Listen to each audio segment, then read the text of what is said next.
Okay, so today what we're going to do is we're going to look at some Amazon math, right? So most people, when they start selling on Amazon, we need to make sure that the numbers actually make sense so you can make some money.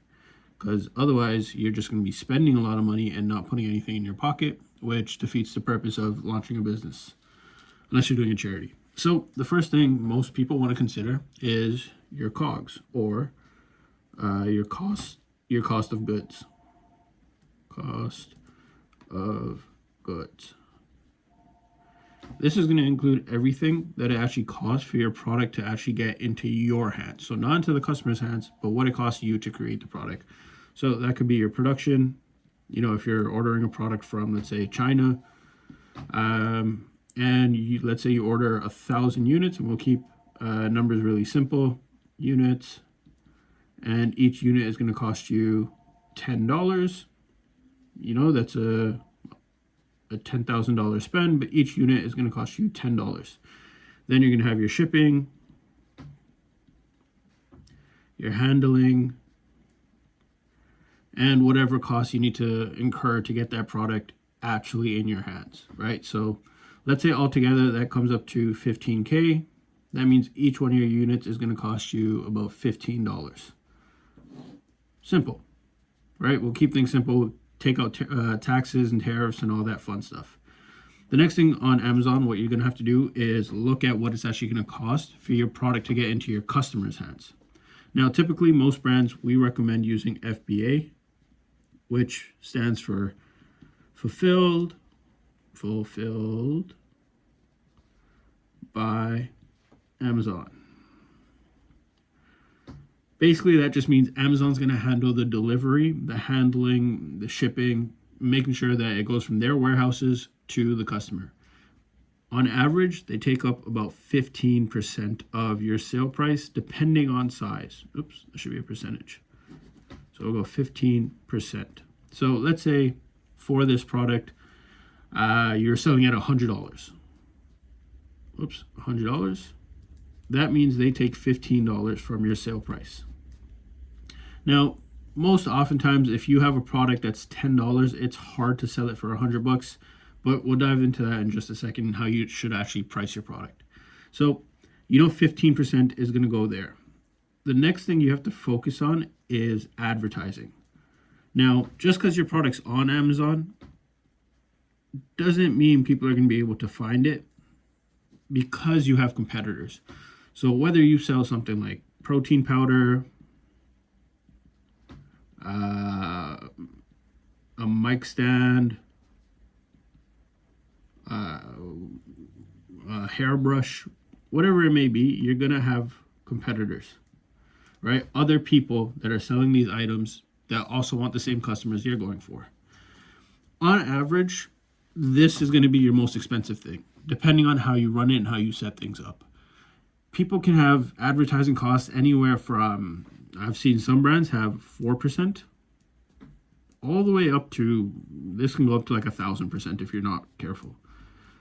On average, most brands will still be profitable at around 40%, depending on what they sell. If it's an item that has, let's say, a repetitive use on a monthly basis, so let's say shampoo, toothpaste, cleaning products, anything that people have to buy over and over, usually like considered consumer good products or CPG products. Consumer good products. These ones you can sit at a little bit higher of an an advertising cost, because what you're trying to do is get people to try your product the first time. You're comfortable losing money because you think they're going to come back. And when they come back, they don't actually have to go through advertising. It's more so that they like your product and now they want to kind of continue using it and making it part of their lifestyle. So right now we have a few acronyms that we've learned. COGS, FBA, and advertising, which on Amazon we call as ACOS. So your advertising cost of sale. This is the one that most people mess up and it ruins their business.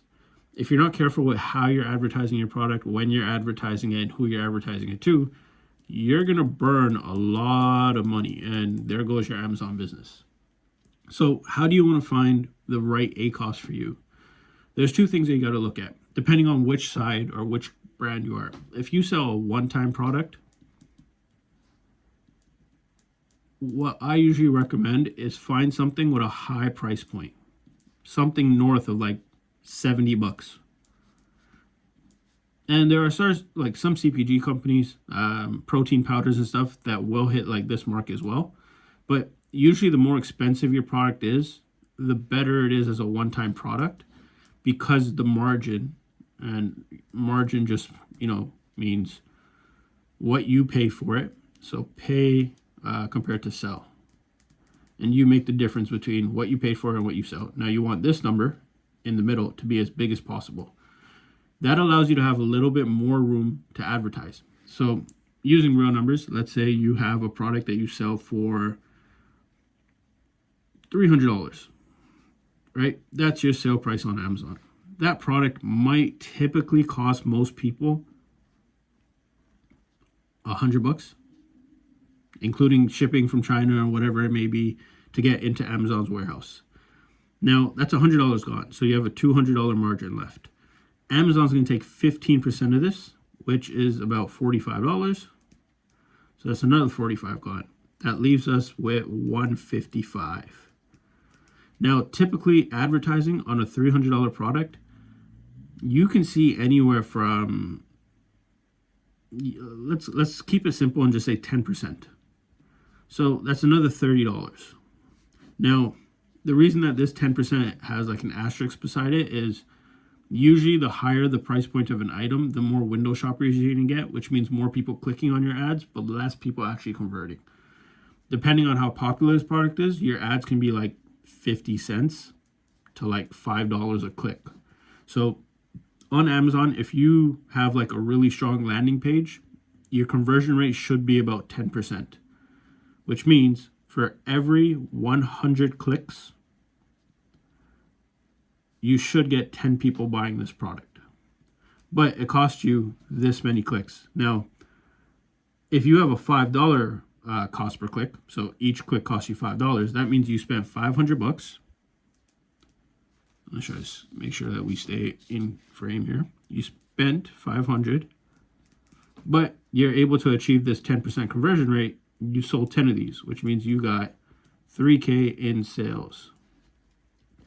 Now you also have to consider all of these numbers that we talked about earlier. So your cost of goods, Amazon FBA fees, etc., etc. So this is just your advertising cost. So if we run all these numbers together, you have 155 minus this 10%, call it another $30. You're down to 125. Times that by 10, because you got 10 orders. Make sure this is still on the page. You're left with $1,250 in your pocket, which is not a bad day. Now, if you have a product that is cheaper than this, right? Normally, like we want to stay away from products that are under $30.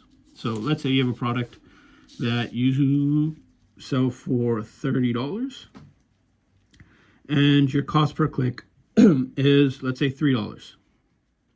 Cost per click. Now, after 10 clicks, you should be able to get one sale, right? So 10 clicks, you get one sale, which means you ended up making $30. But each one of these clicks cost you $3. You spent $30 to get one sale. Now, you might think, well, that's breaking even.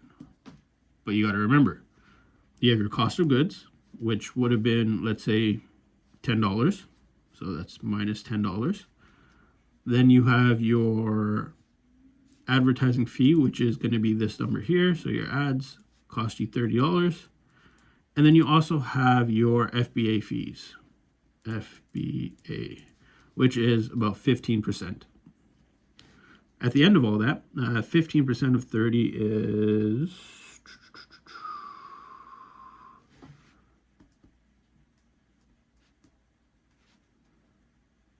What is that, like 350? All right, let's just call it 350.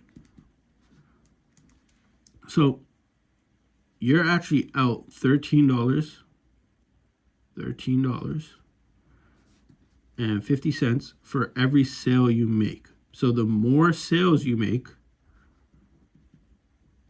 the more money you lose, which, even though this looks like a smiley face, it's an arrow pointing downwards. And that's why it's so important to know these numbers before you actually start selling on Amazon. Now, a product like this could work if it's a repeat purchase. So the first one, you lose $13 to get someone to try your brand. And if they like your brand, then they rebuy it for $30. Now, you need to do this typically, the number is called LTV. So your lifetime value of how much you expect them to spend. How many months typically a customer on average continues to buy your brand.